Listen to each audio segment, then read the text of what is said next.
my name's Paula Routledge and I'm a demonstrator for the North Midlands area of NAFAS. And I'd like to share with you my design, which is a no foam design.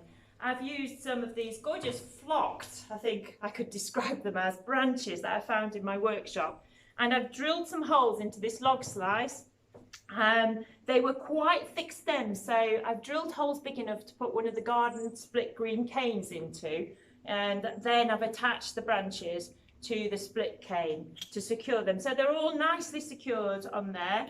And then I've just attached various test tubes, glass test tubes at varying heights throughout.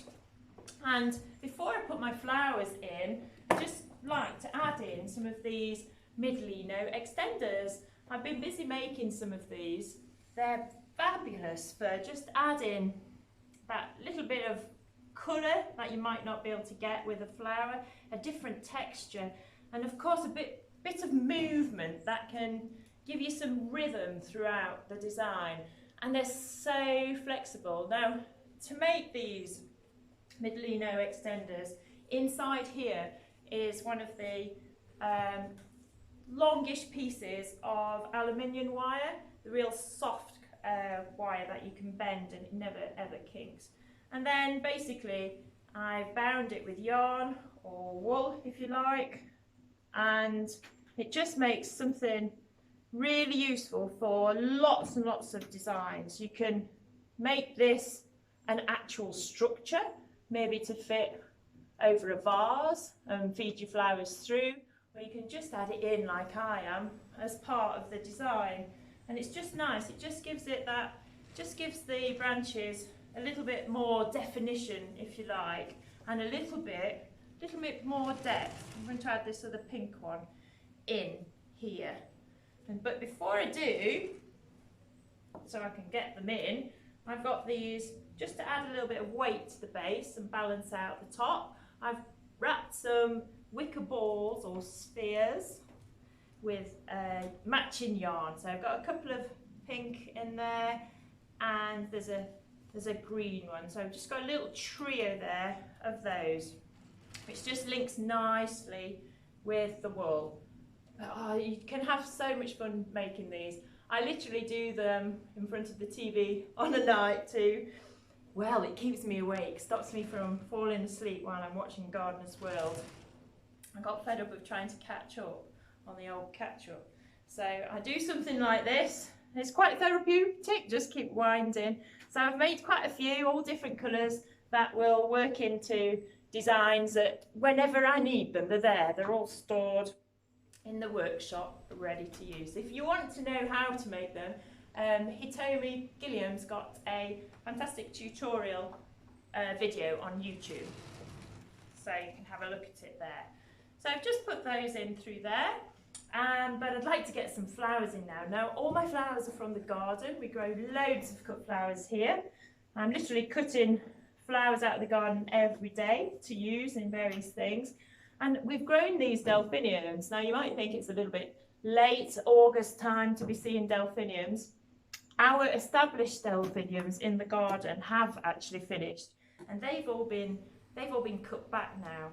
But these were grown from seed, from the seed that we collected from the plants in the garden, roughly about this time last year, because it's seed collecting time in the garden. Every day at the moment during August, I'm looking out to see what's ready to collect. So I've got a basket with my paper bag and my pen at the ready to just collect seeds as they're ready.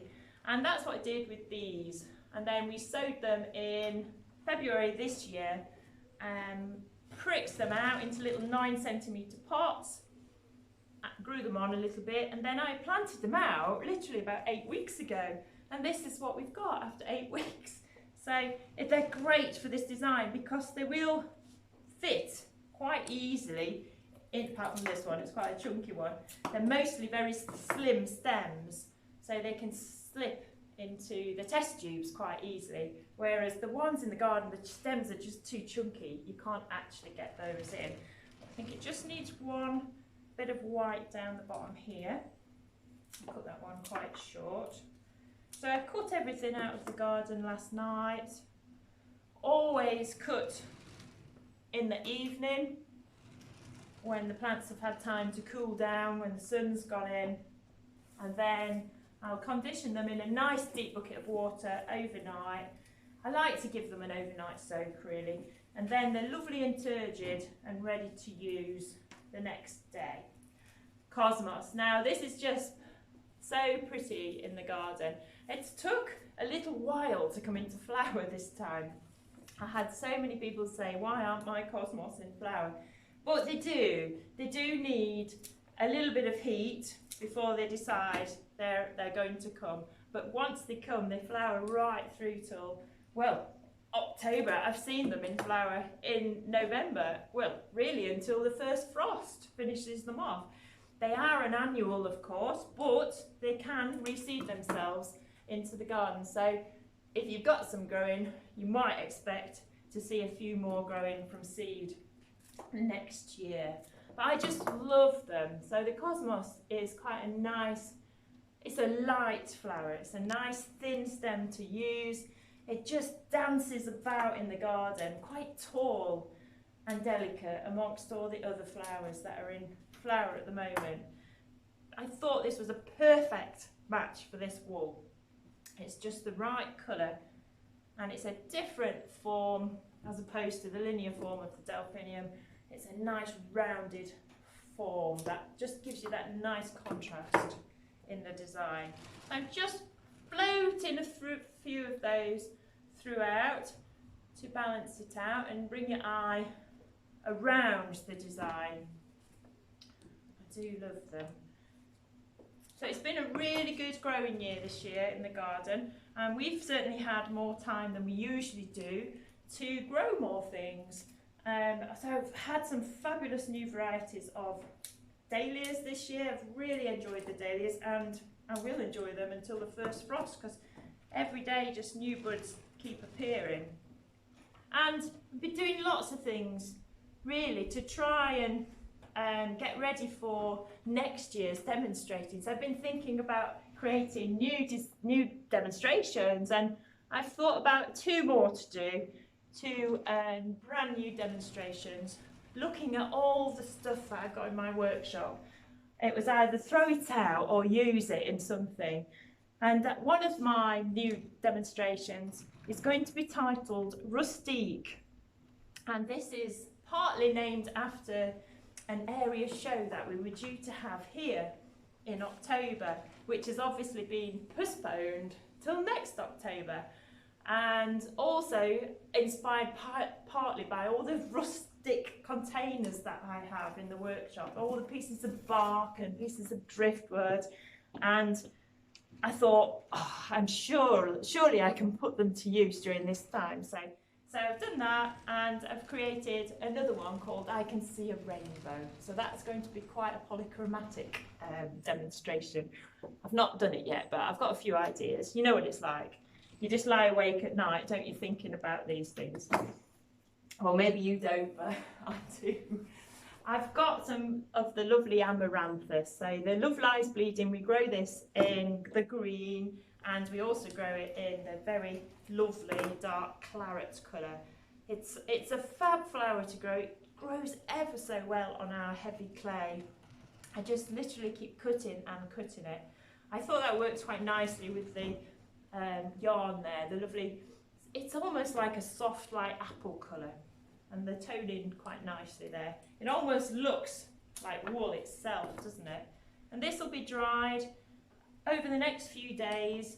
I'm going out into the cutting garden and collecting as much as I can to dry, and mostly to air dry in the workshop. I've got a really nice workshop. It's, well, when I say really nice, it's not very tidy, but it's perfect for doing flowers in. It's an old stable, and it's all very cool and not too bright, so flowers tend to hold and keep really, really well. I've got some of this dried out in here. I don't really have to worry about that too much drying out, so I'm not going to put it into a test tube. I'm just going to fix it onto the branch, which you can do. There's a bit of a story behind all this.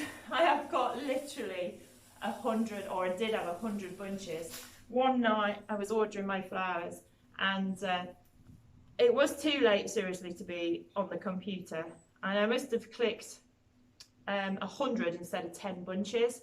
So you'll be seeing this worked into my new demonstrations for probably the next 10 years.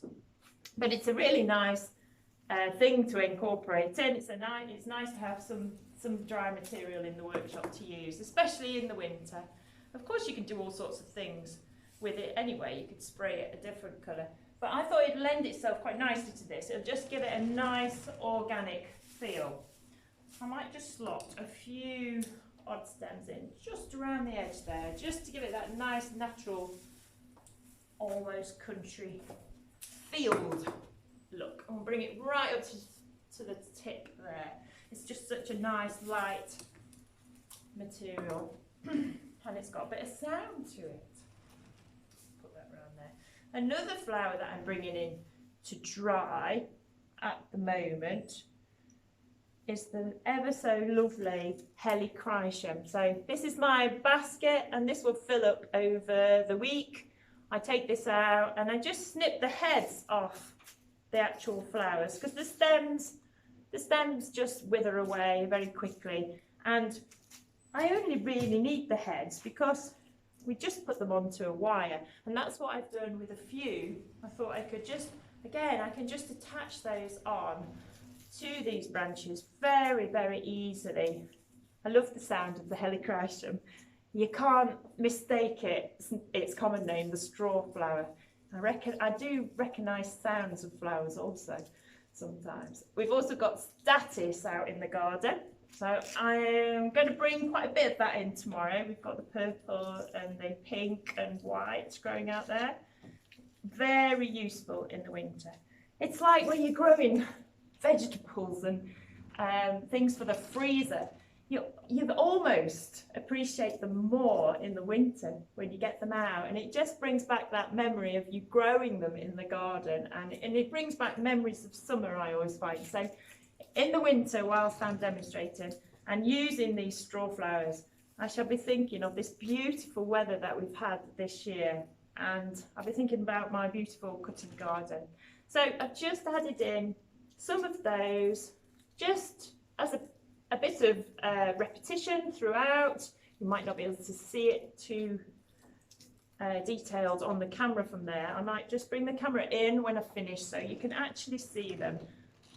And I thought they would pick up the pink of the cosmos in there. So that's completed my design. I think it's fairly well balanced. The delphiniums are just coming through nicely. And yeah, I'm pleased with that. That could just go onto, actually I might put it in my fire hearth because it's quite low down. It might look quite nice in there. So I hope you've enjoyed my demonstration. I am going to bring the camera in to show you because why not? You might be able to see it a little bit better. Let's have a little look. If I can work it this way. Can you see the straw flowers there? I'll spin it round for you. So I hope you're all having a good summer, and we look forward to seeing you in real life at some point.